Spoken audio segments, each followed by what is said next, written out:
اب اس دعا سے حصہ پانے کے لیے وہ نوجوان تھا. اب اس نے دیکھا مزدور بندہ تھا, وہ کہہ رہا میں سیڑھی پہ چڑھا ہوا تھا رنگ کرنے کے لیے. تو میں نے جب یہ میرے کانوں میں خبر پڑی تو میں نے اسی نیت کے ساتھ عقیدت کے ساتھ میں اتر کے اس وقت جب وہ دن ہوتا ہے تو جگہ جگہ دعوت اسلامی کے ڈونیشن سیل لگے ہوتے ہیں. تو وہ کہہ رہے ہیں کہ میرے پاس اور تو تھا کچھ نہیں, جس سائیکل پہ میں کام پہ جایا کرتا تھا وہ میں نے سائیکل اٹھایا اور اٹھا کے میں مدنی بستے پہ لے گیا, ڈونیشن سیل پہ لے گیا. وہاں جا کے کہا کہ میں امیر سنت کی دعاؤں سے حصہ پانے کے لیے, اللہ کی رضا کے لیے ٹیلی تھون کے اندر یہ سائیکل پیش کرتا ہوں. اب اس کے پاس پیسے نہیں ہیں دینے کے لیے, اس نے وہ سائیکل جو ہے وہ اللہ کی راہ میں دیا. اب ظاہر ہے یہ ایک انوکھی بات تھی, پیسے تو ہر کوئی دے رہا تھا. وہ سائیکل بھی ایسا نہیں تھا کوئی نیا سائیکل ہو جس کی قیمت 20-30 ہزار ہو, ایسا نہیں تھا, بلکہ شاید وہ بڑی مشکل سے ہوتا ہے اس کا ایک آدھا یونٹ بنتا ہوگا. وہ جب دیا تو اسلام بھائی جو تھے انہوں نے اسی وقت جو ہے وہ پیغام آگے پہنچایا.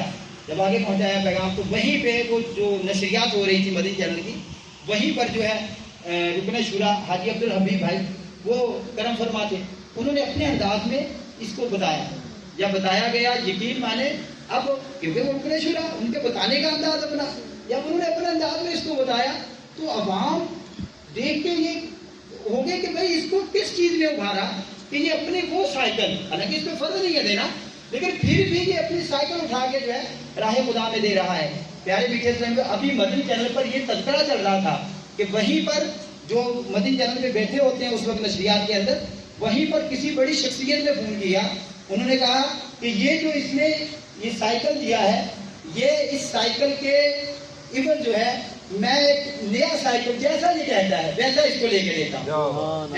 اور کہا کہ امیر سنت سے کہہ لیں یہ ان کی عادی تھی کہ اس کے یہ جو اس نے دیا, کیونکہ اخلاص تھا اس کا نا, اس میں سے کچھ نیکیاں جو ہے مجھے بھی دے دی ہے. تو الحمدللہ یہ تھا. پھر ایک نے اپنا رکشہ دیا تو اس کے لیے رکشے کے اعلانات آنے شروع ہو گئے کہ بھائی میں اس کو نیا رکشہ لے کے دیتا ہوں. تو یوں ہے دینے والے جو ہوتے ہیں اللہ پاک کے ہاں دینا جو ہے یہ دل کا معاملہ ہے. یہ تھوڑی ہے کہ بھائی اربوں روپے ہیں تو وہ دے اس کو, نہیں. ایسے بھی لوگ ہیں الحمدللہ, میں نے دیکھے ایک اسلامی میں نے 1000 یونٹ دیے. 1000 یونٹ کا مطلب کیا ہے, 1 کروڑ روپیہ اس نے دیے. امیر السنت کو جب نام پیش کیا گیا وہیں پہ لائے بھی تھے تو وہ جی وہاں اس علاقے سے نام نہیں لیا اسلامی بھائی کا, لیکن امیر السنت نے فرمایا کہ میں اس کو جانتا ہوں, اگر اس نے وہ 1000 یونٹ دیے نا تو کیا ہی اچھا ہوتا کہ وہ 1200 یونٹ کر دیتا باقی کی نسبت سے, کیونکہ عموماً ربیع الاول کے اندر یہ سلسلہ ہوتا ہے.